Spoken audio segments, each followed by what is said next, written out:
In today's video, I'm going to show you how to add custom code to the head or footer HTML of your HubSpot content. This is especially useful if you need to install tracking scripts, custom styles, or small pieces of JavaScript on a specific page.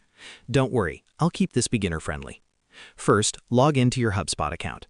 Once you're inside your dashboard, go to the top menu and click on Content, then select Website Pages. This is where you manage your site pages.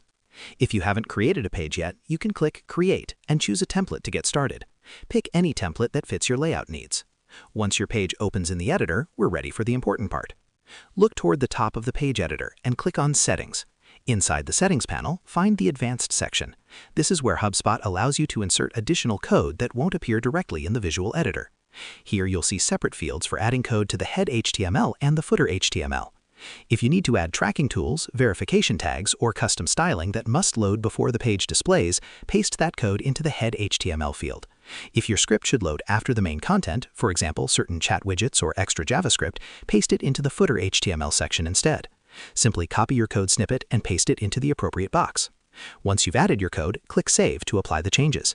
If your page is already published, you may need to update or republish it so the new code takes effect. And that's it. You've successfully added custom code to your HubSpot page without modifying the template itself.